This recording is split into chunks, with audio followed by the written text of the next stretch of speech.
คนตกแล้วพากันบ่มีเตียงอยู่ดิพี่น้องจ้าสบายดีพี่น้องสวัสดีค่ะพี่น้องจ้ามาพบพ่อกับซ่องสาวตุ๊กแนลอีกคือเก่าเด้อมาพบพ่อกันอยู่ที่นาคือเก่าพี่น้องจ้าช่วงนี้กับบ่ได้ไปไสเด้อพี่น้องแต่ละมือแต่ละเว้นกะมาแต่ให้แต่นาเนาะพี่น้องเนาะมาให้กำลังใจเบาดอนเนาะพี่น้องแล้วก็มาเฮ็ดอยู่เฮ็ดกินให้เพิ่นเนาะพี่น้องแล้วมื้อนี้กะขึ้นมาไถอยู่ข้างบนแล้วเนาะพี่น้องอยู่เถียงน่ะคือเสร็จเป็นที่เรียบร้อยแล้วเนาะพี่น้องแล้วก็มามื้อนี้ก็จะพากันไถอยู่ข้างบนเนาะพี่น้องชุมเพิ่นพากันเว้ากันว่ามื้อนี้นะจะไถทั้งขาดไถมันแล้วเนาะพี่น้องมื้ออื่นนะจะได้มาหยอดเนาะพี่น้องเนาะยังนาอยู่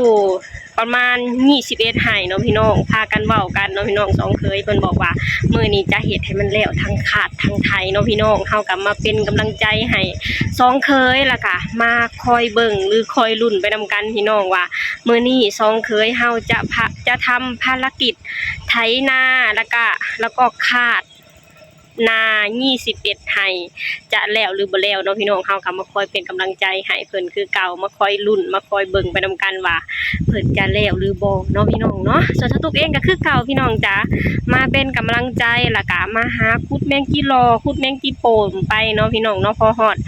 แต่เวลาที่ไปเฮ็ดอยู่เฮ็ดกินให้สองเคยก็จะไปเฮ็ดกินให้เนาะพี่น้องแต่ว่าตอนนี้ก็คือจะมาขุดแมงจีรอหรือแมงจีโป่มเนาะพี่น้องแมงจีรอกับพี่น้องจ๋าโอ้ยเมื่อยพี่น้องเลิกพี่น้องจ๋าเลิกแห้งอันนี้พี่น้องปีนี้นะได้กินแมงจีรอนี่แบบว่ากินข่อยลายบันไดเนาะพี่น้องเนื่องจากว่ามันเลิก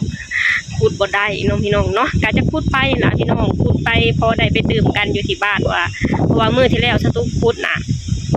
อันสตุ๊กแบ่งแกงหน่อไม้แน่แล้วก็แบ่งไว้ในตู้แน่เนาะพี่น้องเพราะว่าบ่ดอนเพิ่นอยากกินขั่วก็เลยแบ่งไว้แล้วก็ว่ามื้อนี้นะจะมาขุดแล้วก็ไปตื่มใส่กับของมื้อที่แล้วแล้วก็จะขั่วให้เพิ่นกินมื้อแรกเนาะพี่น้องเนาะบ่ฮู้ว่าจะได้หลายได้น้อยส่าใดเนาะพี่น้องได้ส่าใดก็กินพี่น้องจ้าเพราะว่าบ่ดอนเพิ่นก็มากินส่าใดก็ได้พี่น้องขอเพียงแต่ได้กินแค่หาอย่างเนาะพี่น้องเนาะว่าพี่น้องจ้าเดี๋ยวเฮาไปเบิ่งบ่ดอนไถนากันเลยเนาะพี่น้องว่าตอนนี้เพิ่นไถไปฮอดไสแล้วเนาะพี่น้องเนาะนะพี่น้องตอนนี้ก็น้องเคยไถก่อนเนาะพี่น้องส่วนทางลุงก็ไปหาเลาะบ้านคันนาถาเนาะพี่น้องเนาะทางน้องเคยเฮาก็เลยเป็นคนเปิดงานก่อนมื้อนี้สลับกันพี่น้องจ้ะบางมื้อก็น้องเคยเปิดบางมื้อก็ลุงเปิดเนาะพี่น้องตอนนี้ก็ไถได้2ไร่แล้วมาลุ้นกันพี่น้องว่ามื้อนี้น่ะทั้งไถทั้งขาดสองเคยเฮาจะทำภารกิจลุล่วงหรือบ่เนาะพี่น้องเพราะว่ารวมทั้งหมดน่ะนายังอยู่ประมาณ21ไร่เนาะพี่น้อง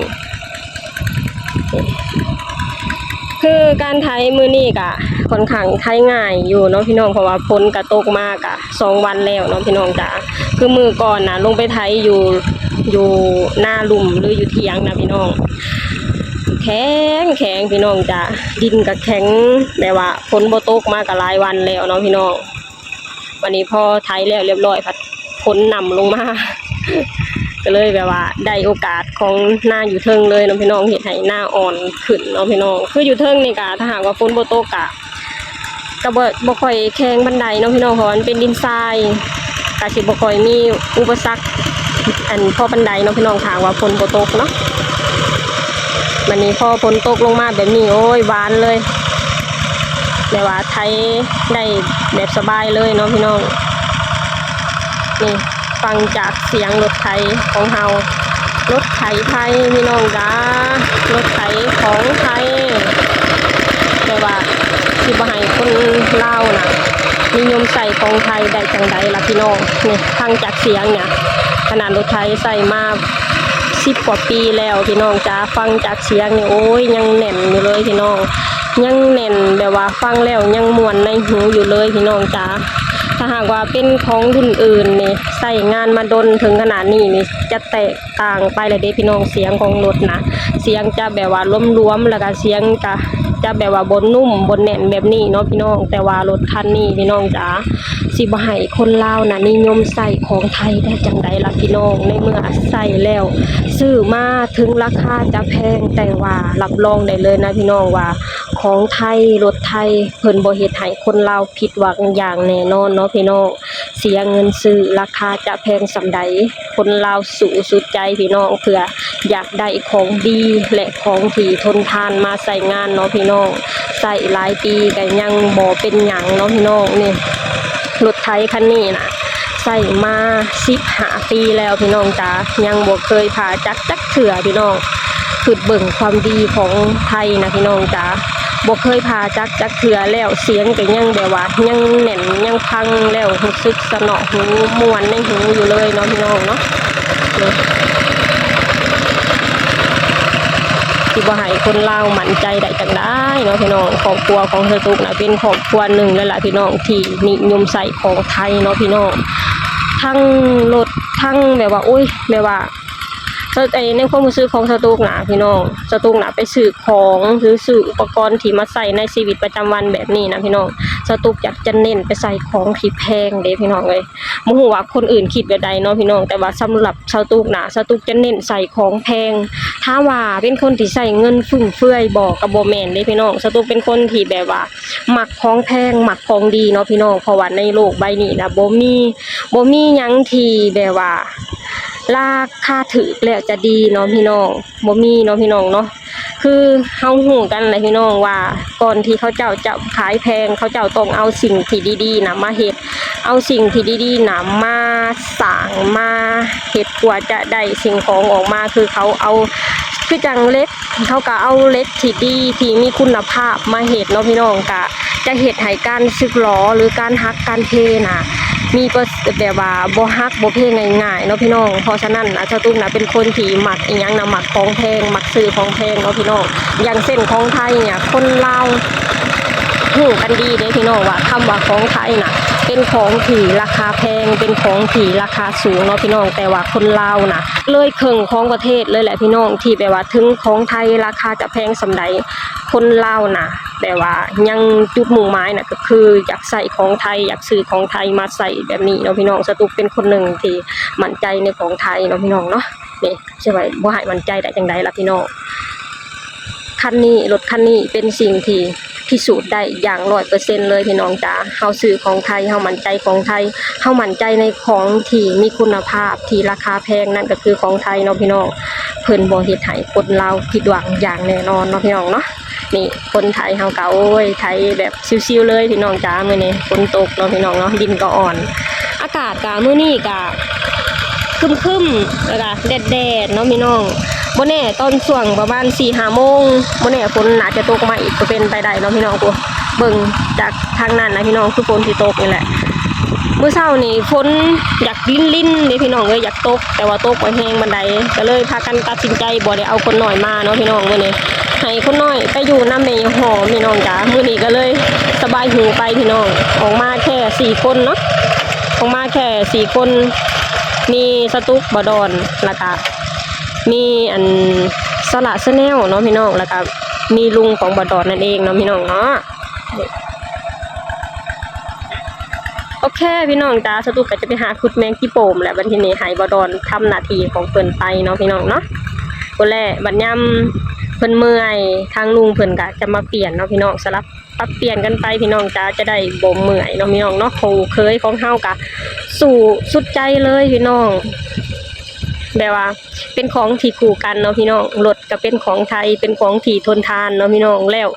คนของเฮาที่เฮ็ดงานก็โอ้ยสู่งานสุดใจเลยพี่น้องทนทานเช่นกันเนาะพี่น้องเนาะไปพี่น้องถ้าไปขุดแมงจีหล่อหรือแมงจีโป่งกันเลยให้บ่ดอนทำหน้าที่ของเพิ่นไปเนาะพี่น้องให้ช่องเคยของเฮา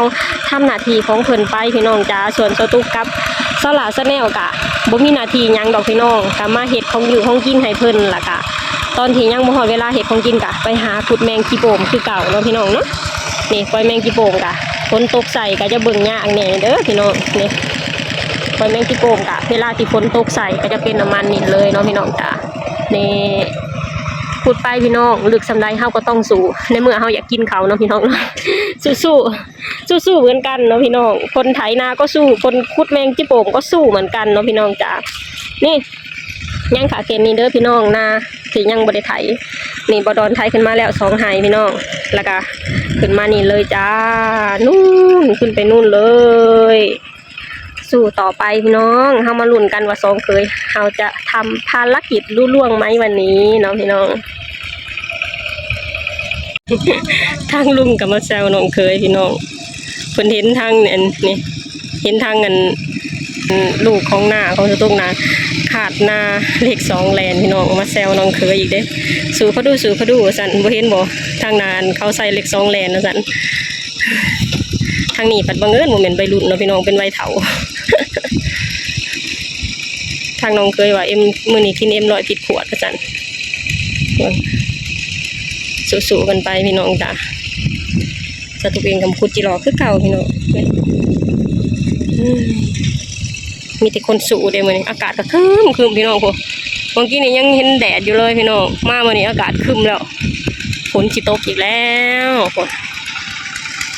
รอบๆมีแต่ฝนมีแต่ครึมฟ้าครึมฝนทั้งนั้นเลยพี่น้อง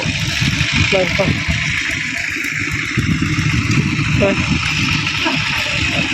ฝนตกแล้วพี่น้องจ้า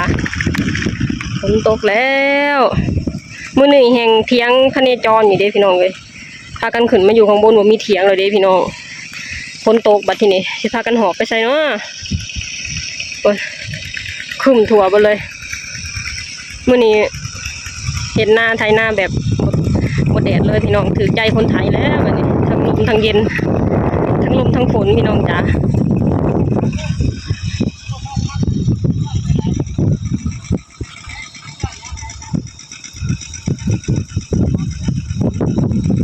เบิ่งหน้าเขาเจ้านะโอ้ก็ดีพี่น้องฝนตกแบบนี้นะมันก็ดีแล้วเนาะพี่น้องเพราะว่ามันเห็นให้เขาออกไวเนาะพี่น้องจ้ะช่วงนี้ฝนตกดีพี่น้องประมาณ2-3 วันมาแล้วฝนตกแค่ถุงมือเลยแต่ว่าบริโตกแห้งเนาะตกแค่ลินนะพี่น้องฝนตกช่วงนี้ประมาณ1-2 วันนะพี่น้องฝนตกแทบจะถุงมือเลยแต่ว่าบริโตกแห้งตกแค่ลินตกแค่แป๊บหนึ่งกะหยุดแล้วเมื่อคืนนี่ก็ยังฝนตกเนาะพี่น้องเนาะอาจจะเป็นเดือนของมันหรือเปล่าคือแปลว่ามีทาง FC เม่นมาบอกสตูงเนาะพี่น้องว่าตอนนี้อยู่ที่ไทยนะคะฝนตกแทบทุกมือเลยเนาะพี่น้องแต่ว่าเป็นบางจังหวัดเนาะพี่น้องก็คือทาง FC เพิ่นได้เม่นมาว่าอยู่ที่จังหวัดสารคามเนาะพี่น้องเพิ่นไปเยี่ยมน้องทรายเนาะพี่น้องเพิ่นบอกว่าช่วงนี้ฝนตกแทบทุกมือเลยบอนเพิ่นอยู่นะพี่น้องแล้วก็เพิ่นก็เม่นมาบอกสตูว่าเดือนนี้นะฝนตกแต่ว่าเดือนหน้านะจะแรงเนาะพี่น้องเนาะโอ้พี่น้องถึงไปว่าคะแนนว่าจะแรงกะถ้าว่าเดือนหน้าจะแรงเนาะพี่น้องอย่างน้อยก็เดือนนี้นะฝนไปว่าพอหยอดเขาแล้วเรียบร้อยแล้วก็ยังให้ฝนน่ะตกอย่างเต็มที่เนาะพี่น้องเพื่อจะให้เขานะได้แตกหน่อเนาะพี่น้องเนาะให้เขาออกก่อนถึงจะแรงก็ดีเนาะพี่น้องเนาะเบิ่งว้าฝนก็ตกคือสตุกเองก็ต้องขอบคุณทาง FC เนาะพี่น้องที่แบบว่าค่อยเม่นมาบอกสตุกเนาะพี่น้องว่าตอนนี้อยู่ที่ประเทศไทยนะ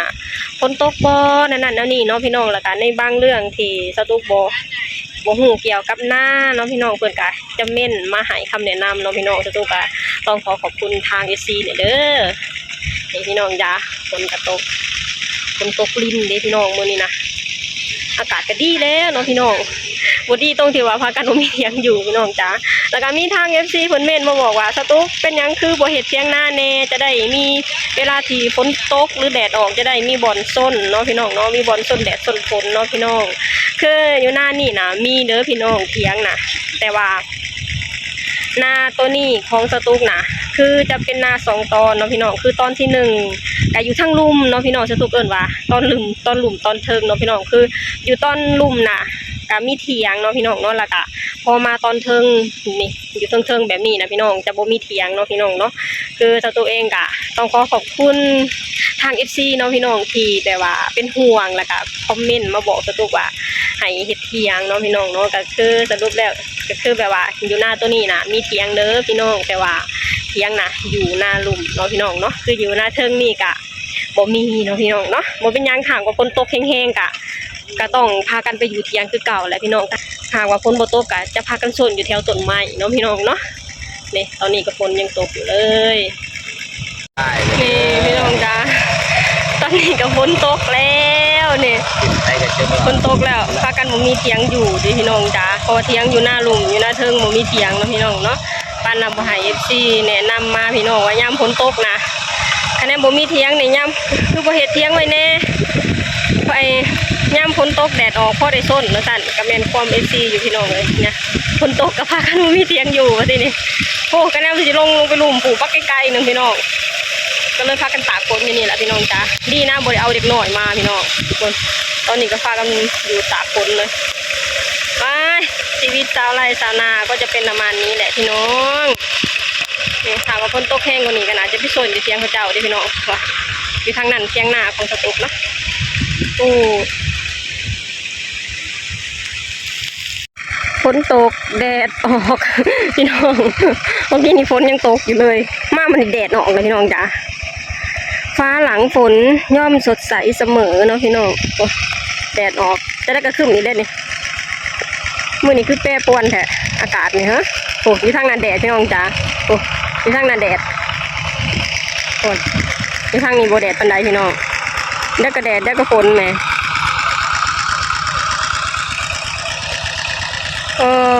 กดแดดออกแล้ววันนี้มันก็ถือใจคนไทยหน้าแหละเนาะพี่น้องจะได้บ่เมื่อยแดดแล้วสตูกับเจ้านั่นก็ปบออกปบเขาอยู่ฝนตกสตูกับมาสนห่มแดดออกแล้วฝนหยุดสตูกับแลนออกไปคุดกิโลแมงกิโลแมงกิโปมพี่น้องจ้าแดดไหมแดดห่มมาพี่น้องตอนนี้ก็เป็นเวลาประมาณ11 โมงกว่าแล้วพี่น้องจ้า2เคยเข้ากะใช้ได้หลายเติบแล้วล่ะพี่น้องของตัวนี้กะ11 โมงถึงแล้วเนาะพี่น้องน่าจะเด็กไห้นี่ก็น่าจะเป็นไปกินข้าวเนาะพี่น้องแต่ว่ามื้อนี้ที่เพิ่นเว้ากันว่าลุยเป็นลุยเนาะพี่น้องบ่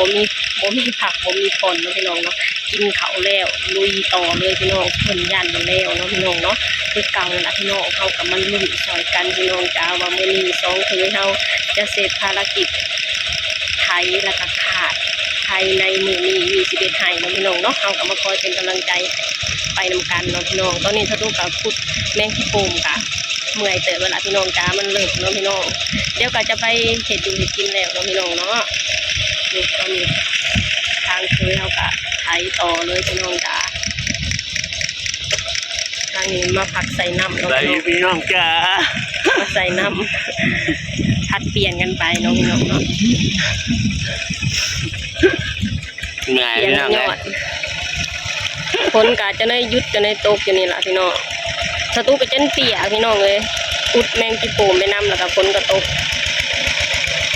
ทำคนไทยก่อนพี่น้องแล้วว่ามันนี่ไทยนี่แล้วขาดได้ซะขาดมาแน่นอนเอาขาดต้องรอเบิ่งอีกทีแม่นเพราะว่ามันตอนนี้ไม่ก็11 โมงครึ่งเลย11 โมงครึ่งงั้นก็ได้10ไห้นี่ยังอีก11ไห้ยังอีก11ไห้คือรุ่นไทยขึ้นไปเจ้าก็รุ่นน้ำชุ่มข่อยบ่เจ้าก็รุ่นน้ำชุ่มข่อยบ่เนี่ยบ่รุ่นไปทำการพี่น้องเจ้ารุ่นน้ำบ่เนี่ยอาจารย์ไทยนี่รับประกันมาแล้วใช้นั่นแล้วอาจารย์ประกันเลยมาแล้วไทยขาดหนึ่งกับมาเบิ่งอีกทีพี่น้องจ้าไปแล้วให้นี่กะขึ้นไปเห็ดกินแล้วน้องพี่น้องเนาะคนบ่ไทยนี่รุ่นตัวคนไทยคนบ่ไทยนี่รุ่นคนไทยนี่ไอ้ชุ่มเจ้าเซียนผักกันเลยบ่หรือว่านั่นไหนหรือว่าไทยเลยชุ่มข่อยไปเห็ดกินถาบ่เลยไหนไทยจะเห็ดกินได้ถึงโอเค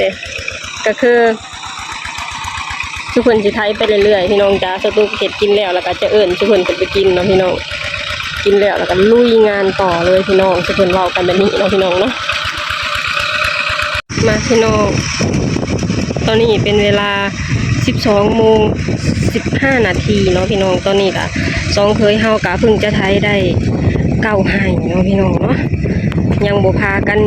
ผักเลยพี่น้องจ้าพากันเล่งอยากให้มันแล้วพี่น้องถามว่าผักจังโมงนี่ถามลุงเพิ่นผักจังโมงจักบริษัทยังบ่ฮู้พุ่นแหละยันไอเมื่อยจนบ่ไหวอะไรพุ่นแหละพี่น้องจังสิผักเพราะว่ามื้อนี้ทุกคนก็เล่งให้มันแล้วเนาะพี่น้องแต่ว่าถ้าทุกว่าไทยนี่น่าจะแล้วมื้อนี้เนาะพี่น้องเนาะแต่ว่าขาดนี่บ่น่าแล้วเลยพี่น้องจ้าแต่อย่างใดก็เฮาก็ลุ้นไปนำกันพี่น้อง ว่าจะแล้วหรือบ่แล้วเนาะพี่น้องใจก็ยังให้คาดไปแล้วเนาะพี่น้องเนาะแต่ถ้าหากว่าบ่ได้คาดก็บ่เป็นหยังถามาเฮ็ดมื้ออื่นเนาะพี่น้องเนาะแต่มื้อนี้นะเฮามาลุ้นไปนำกันก่อนพี่น้องจ้าว่าจะแล้วหรือบ่แล้วทั้งไทยทั้งคาดภายในวันนี้นา21ไหเนาะพี่น้องเนาะไปทางเคยเฮาก็สู่บ่ถอยเลยพี่น้องจ้าเร่งให้มันแล้วพี่น้องเอ้ยเนี่ยพัดเปลี่ยนกันไปพี่น้องฝนก็มาเรื่อยๆพี่น้องจ้าเจ้าไหนก็ยุดเจ้าไหนก็แดดเจ้าไหนก็ฝนอยู่นี่แหละพี่น้องสมเขาเจ้าว่าพายุเขาอะไรเด้พี่น้องไงอันนี้ยังไม่ได้ไถเด้อ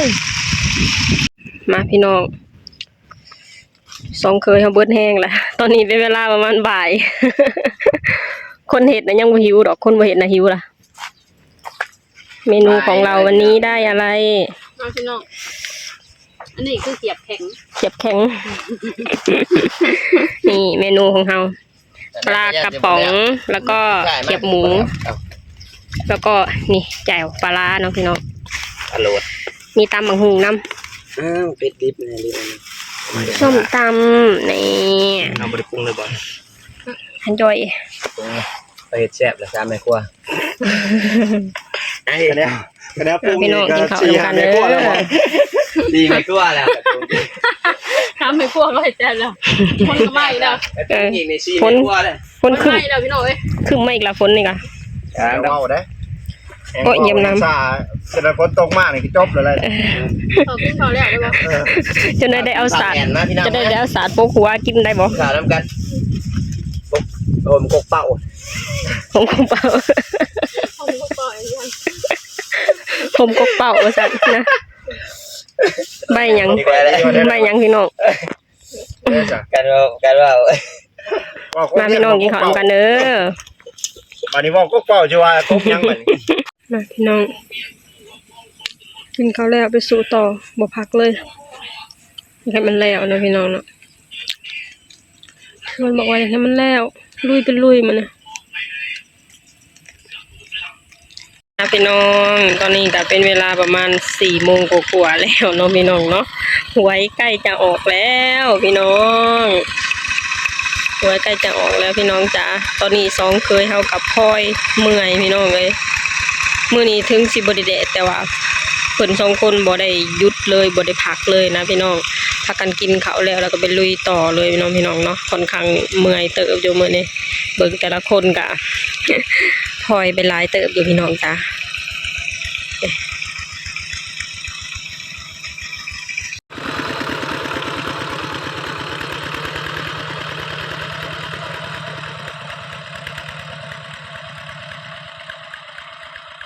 โอเคพี่น้องมื้อนี้ก็หวยออกเรียบร้อยแล้วเนาะพี่น้องคือทางเคยสองเคยเฮาก็ได้เว้ากันไว้เนาะพี่น้องว่ามื้อนี้นะอยากให้มันแล้วเนาะพี่น้องหน้า21ให้ทั้งไถทั้งขาเนาะพี่น้องเนาะสุดท้ายมากก็หวยออกก็คือบ่แล้วเนาะพี่น้องแล้วแต่ไถพี่น้องจ้าไถนั้นแล้วหมดเลยแต่ว่ายังบ่ได้ขาดเนาะพี่น้องมื้ออื่นมาขาดใหม่พี่น้องจ้ามื้ออื่นก็มาคาดถ้าหากว่าแล้วก่อนกำหนดหรือว่าถ้าหากว่าแล้วก็คือถ้าหากว่าแล้วภายในมื้ออื่นก็คือจะหยอดเลยเนาะพี่น้องเนาะแต่ว่ามื้อนี้ก็คือบ่แล้วพี่น้องจ๋าแล้วแต่ไถเนาะพี่น้องเนาะพอแล้วให้นี่แล้วเรียบร้อยแล้วก็จะพากันม่างตีนหรือเปลี่ยนตีนเป็นตีนยางเนาะพี่น้องว่าตอนนี้ก็เป็นเวลาประมาณ5 โมงกว่าๆแล้วเนาะพี่น้องเนาะโอเคพี่น้องสำหรับคลิปนี้สตูเองก็จะขอจบลงเท่านี้ก่อนเด้อฝากให้พี่น้องช่วยกดไลค์กดแชร์กดติดตามให้ช่องสาวตุ๊กชาแนลเด้อสบายดีสวัสดีค่ะเรียบร้อยพี่น้องจ้าเสร็จแล้วจ้าเหรอ ใช้กับเทพเพื่อไทยแบบนี้ ปลากระป๋อง เฮือกสุดท้ายแม่นบ่ สุดท้ายเลย โอ้ยหมุนมาเลยแหม ไปเลย นี่แหละ บูบี้ไปเลย มึงหัวบูบี้เบิดพี่น้องจ้า เริ่มต้นปีหน้าซื้อใหม่กระเบื้องตัวนี้ที่มันปานหนาวนี่มันหนา แม่นอันนั้นของไทย เนี่ย แม่นเบิ่งจับเบิ่งก็ฮู้แล้ว อันนี้มันบาง ความบาง อันนี้ของจีนน่ะ แม่นของจีนอันนี้ หมากับอันนี้มัน เขา น้ำ พ่อใหญ่ได้เป็นคนซื้อเขาบ่ได้ซื้อเขาก็เลยบ่ฮู้ว่าเขาซื้อกันนะแต่ความจริงคะแนนว่าซื้อแบบตัวนี้น่ะ จำ บ่เป็นหยังซ้ำ แม่น อันนี้เขาซื้อของจีนคือว่าราคาถูกเนาะ อืม ของไทยมันแพงเด้อ โอ้ย 300,000หา 400 500 แสนสิบ แม่น อันนี้110เองนี่ใช้110นี่เท่าไหร่100 กว่าบาท ร้อย 200เนาะ ปลาย150ประมาณ150 เผือกสุดท้าย 10 ใครแต่แล้วหน้าเนาะ ใกล้จะแล้วนะ เออ ฮะพี่น้อง เอา นี่ ไป แหละ กดจะได้ เสร็จแล้วเด้อบัดนี้ ก็ที่เก่าเรียกไว้ ขาดไอ้นี่มาเนี่ย เพิ่งนะ ม่างตีนกลับบ้านพี่น้องจ้าวันนี้มื้ออื่นมาขาดใหม่เนาะมื้ออื่นมาขาดบัดนี้ ปีนี้เสร็จเรียบร้อยแล้วของการไถนาของเรา